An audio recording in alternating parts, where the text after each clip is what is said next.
Hi, ito po si Chairman Ronald Cardema ng Duterte Youth Party List. Sama rin po natin si Duterte Youth Party List Congresswoman Cardema. Ayan po. Alam nyo, masabi natin dinetain si Laika, Attorney Laika Lopez, na yung Chief of Staff ni Mayor Sara, ni Vice President Sara. Grabe naman yun. Alam niyo, si Attorney Zulaika Lopez, nagtrabaho na yan sa Ombudsman, nagtrabaho na yan as City Administrator ng Davao, ngayon Chief of Staff ng Vice President. Napakalinis ng record, 20 years. Ngayon lang dinungisan ng convicted at makakaliwang kongresista, Franz Castro, kapal ng pagmumuka.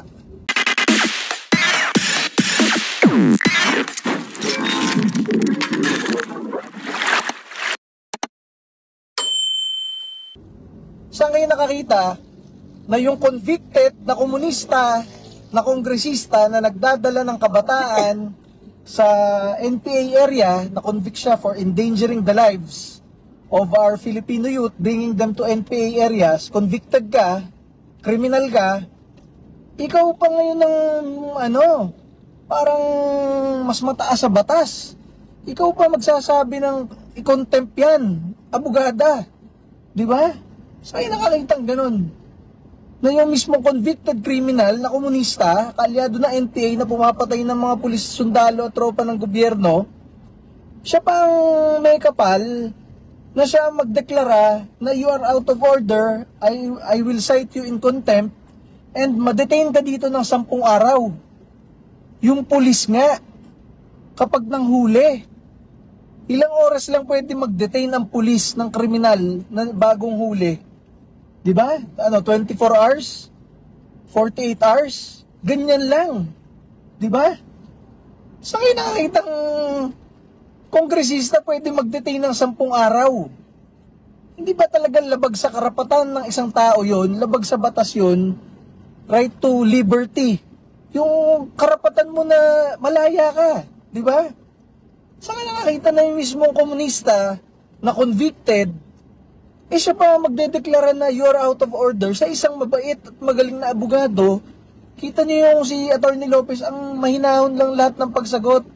Mabait kasi yon. Grabe, di ba? Sira ulo. Yan ba yung klase ng pinopondohan natin sa Kongreso? Yung mga ganyan? Yan ang tunay na betrayal of public trust. Pinapasweldo natin bilang opisyal ng gobyerno, di ba? Pinopondohan natin lahat ng activity ng opisina niya sa gobyerno. Tapos ang kaalyado niya, mga NPA na pumapatay ng tropa ng gobyerno. Tapos ang mga pinaggagawa niya, di ba? Talagang mandurog lang ng mga mababait na tao. O, kung di ka ba naman talaga si Raulo, kaya galit tayo dyan eh. Ang Duterte Youth Party List, tayo, pati ang Pangulong Duterte, pati ang Vice President Sara Duterte, galit tayo dyan. Kaya nga, ang Duterte Youth Party List, tayo lang ang kaisa-isang party list sa Kongreso na lumalaban sa mga makakaliwang grupo. Tayo lang rin ang kaisa-isang party list na nagbabalik ng death penalty para sa rapist, kidnapper, plunderer, kurakot, drug trafficker, pati NPA na terorista. Walang ibang gumagawa niyan. Tayo lang ang may lakas ng loob gawin yan. At nakita nyo naman yung ginawa ni Congresswoman Cardema last week. Sa 47 na kongresista na sumabon kay Pangulong Rodrigo Duterte, buong araw, 14 hours nga, mula umaga hanggang lampas ating gabi, ilang boses ninyo sa Kongreso ang nagsalita para iangat ang boses ninyo, ipagtanggol si Rodrigo Duterte? Yung mga district congressmen nyo, wala. Yung ibang party list na binobola kayo, party list ng mga inaape, party list ng anti-crime, party list ng kahit anong party list pa yan, wala.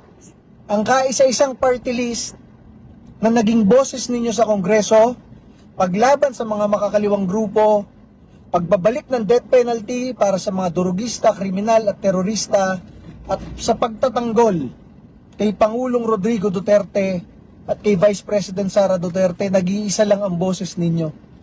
Number 5, Duterte Youth Party List. Kaya masabi ko sa inyo, ano lang ginagawa natin dyan? Saan tayo humuhugot ng lakas at tapang? Sa inyo, sa ating mga kababayan, kay Pangulong Rodrigo Duterte, kay Vice President Sara Duterte.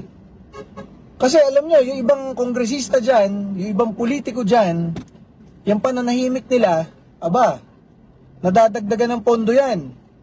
Kasi tahimik lang sila sa issue. Ayaw nilang ipagtanggol ang Pangulong Rodrigo Duterte sa Kongreso. Pero nung panahon na nakaupo siya, lahat yan nakaganyan. Diba? Tapos, lalo na yung mga bumabanat. Aba, may additional yan.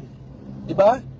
Ikaw ba naman mag-uubos ng oras araw-araw para mag-research, para bumanat? Diba? Merong kapalit yan. Diba? Oh. Anong kapalit nung sa atin? Eh, pinapagalitan tayo sa Kongreso. Diba? Nakita nyo si Congresswoman Cardema? Kaysa isang nagsalita para ipagtanggol si Pangulong Duterte, oh, pinagalitan siya, diba? Kung ano-ano pinagsasabi. Si Franz Castro may sinabi. Yung isang congressman, ako, meron rin sinabi. Barbers meron rin sinabi. Si Adjong meron rin sinabi. Diba? Anong masama kung ang sasabihin ni Duterte Youth Party List Congresswoman Cardema ay kung bakit walang mga biktima ng durugista doon sa hearing about droga? Diba? Saan kayo nakakita? Tapos sasabihin pa, bakit si Congresswoman Cardema, ikaw, hindi ka naman na-attend ng ibang hearing nitong tungkol sa drug war?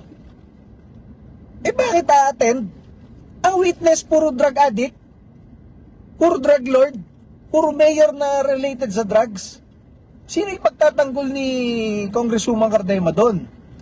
Kaya syempre, talagang maninindigan si Congresswoman Cardema umattend no ang sasabunin na at a-attend na ay si Pangulong Rodrigo Duterte at nandun rin si Vice President Sara Duterte.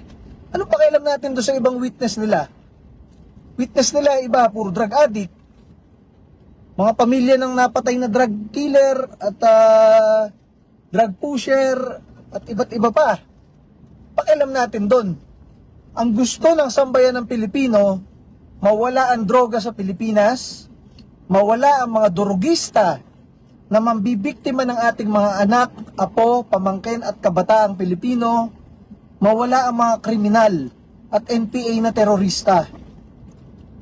Sino nagpupush nun doon sa Kongreso? Wala.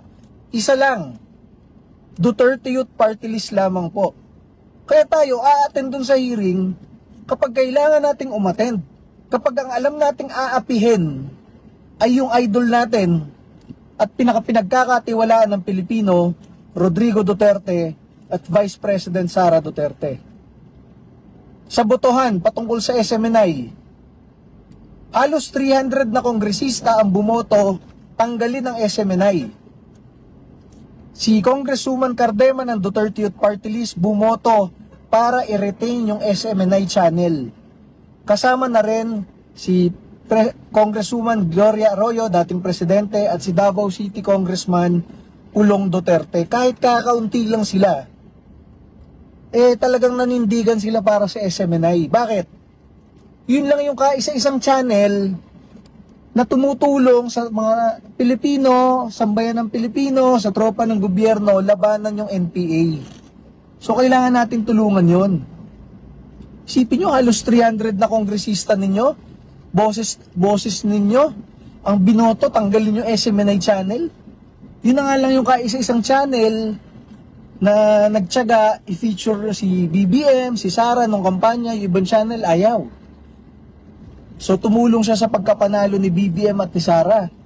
Kaisa-isang channel na nag-feature sa AFP at PNP laban sa NPA, di ba? Tapos yun pa yung gigipitin dahil malapit kay Pangulong Duterte kasi nasa Davao yung headquarters ng SMNI. O, botohan sa Kongreso. Sino lang ang mga bumoto na wag tanggalin? Duterte Youth Party List Congresswoman Cardema, dating Pangulo Congresswoman Gloria Macapagal Arroyo, Davao City Congressman Pulong Duterte. nanindigan para sa SMNI. Kahit na ang karamihan ay pinapatanggal ang SMNI. Kaya nating manindigan sa ating mga pinapaniwalaan. Kita nyo naman yan, nung panahon na nagrarally si Jim Paredes sa EDSA Shrine, kasama ang 2,000 galit na nagrarally kasama mga aktivista, ang Duterte Youth, pipito tayo, sumugod tayo kay Jim Paredes ng buong tapang. Galit na galit si Jim Paredes at 2,000 anti-Duterte doon, hinatak yung tarpaulin natin na nagsusuporta tayo sa Pangulong Duterte, hinataw yung dibdib natin. Umalis ba tayo? Hindi tayo umalis.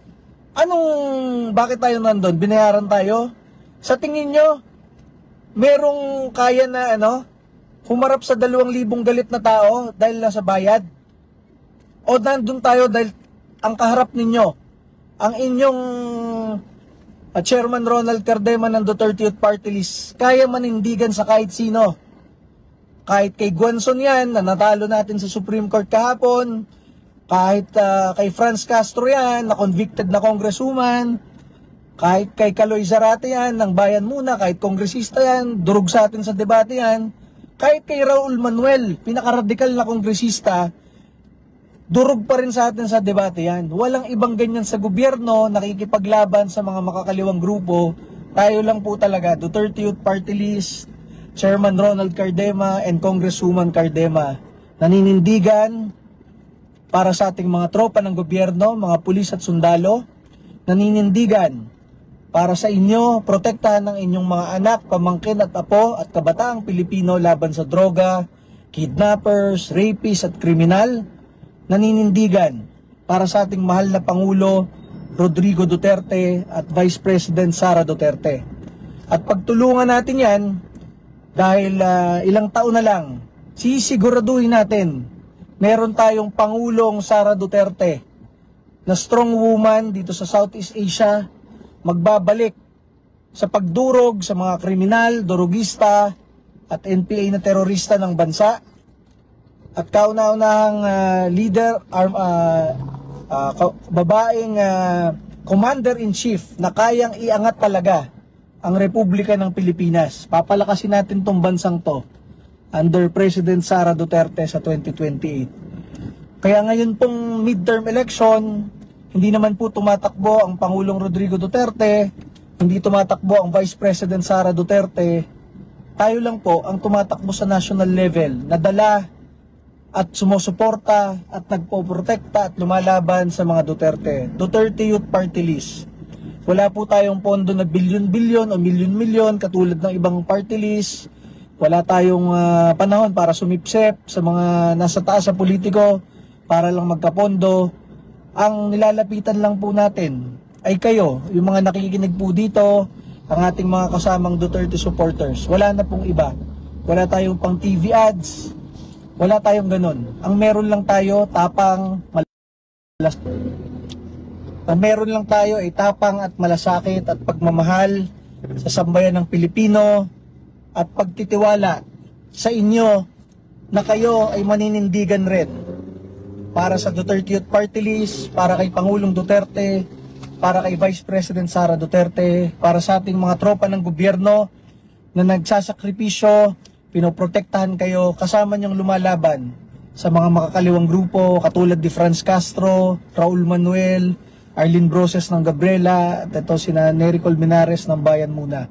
Sama-sama kaya nating durugin yung mga yan sa debate, sa eleksyon, at sa pakikipaglaban natin sa bansa. Muli po, Chairman Ronald Cardema at Duterte Youth Party List, Congresswoman Cardema, nandito po kami, naninindigan, para lamang po sa inyo, para sa ating mahal na pangalawang Pangulo, Sara Duterte, lalo na para sa ating mahal na Pangulo, Rodrigo Roa Duterte. Muli po, maraming salamat po.